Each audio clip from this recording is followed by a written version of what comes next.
ஷேக் out run முடிச்சுட்டு அதுக்கப்புறம் பிப் collection பண்ண போனோம். பிப் கலெக்ஷன் காட்டுப்பாக்கம் பக்கத்தில் ஒரு ஜிம்மில் போய் கலெக்ட் பண்ணணும். அதுக்கு முன்னால் டெக்காத்லானில் 50th இயர் ஆனிவர்சரிக்கு அவங்க ஏதோ இந்த ஈவெண்ட்ஸ் எல்லாம் கண்டக்ட் பண்ணுறாங்க அப்படின்னு கேள்விப்பட்டோம். ஃபிட்னஸ் சேலஞ்சஸ் மாதிரி.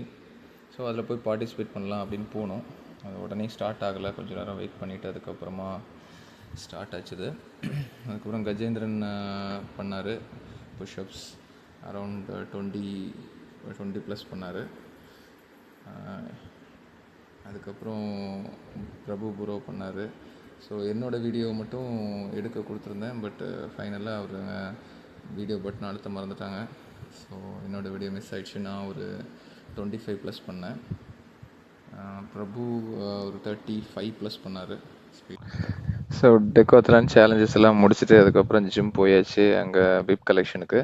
ஸோ அங்கே சென்னை இன்னும் டி நகர் சாப்டரோட மொத்தமாக பிப் கலெக்ஷனுக்கு சொல்லியிருந்தாங்க. ஸோ அதெல்லாம் கலெக்ட் பண்ண போனோம். அதுக்கப்புறம் ட்ரையல் ரன்னோட அட்வர்டைஸ்மெண்ட் வச்சுருந்தாங்க, பார்த்தோம். 50 கிலோமீட்டர் மேக்ஸிமம். ஜிம் கொஞ்சம் பெருசாக இருந்துச்சு. ப்ளஸ் என்னென்னா வால் கிளைம்பிங்க்கு ஏரியா இருந்துச்சு இது. ஸோ அவங்க ஜிம் ஓனர்கிட்ட பெர்மிஷன் கேட்டுட்டு போயிட்டு ட்ரை பண்ணி பார்த்தோம். நல்லா இருந்துச்சு. இது ஈஸியாக ஏறுறதுக்கு ஈஸியாக இருந்துச்சு. பட் கால் வைக்கிற இடம் மட்டும் கொஞ்சம் ஸ்டிஃபாக இருந்தனால ரொம்ப நேரம் ஏற முடியாது, அது வலி வருது. பட் சூப்பராக இருந்துச்சு. நான் இங்கே இங்கே பக்கத்தில் எதுவுமே இது மாதிரி பார்த்ததில்ல. பட் இங்கே பார்த்தோம். ஸோ ட்ரை பண்ணோம். ரொம்ப நல்லா இருந்துச்சு. ஸோ மேலே வரைக்கும் போக முடிஞ்சுது. கிரிப்பெல்லாம் சூப்பராக இருந்துச்சு. அதுக்கப்புறம் பிரபு ப்ரோவும் ஏறினார். அப்புறம் கஜேந்திரன் ப்ரோ அவங்க தனியாக வீடியோ எடுக்கணும் அப்படின்னு சொல்லிட்டு இன்னொரு தரம் ஏறினாங்க. So we enjoyed a lot. Finally bib collection over and start பண்ணிட்டோம் வீட்டுக்கு. So tomorrow is the race day.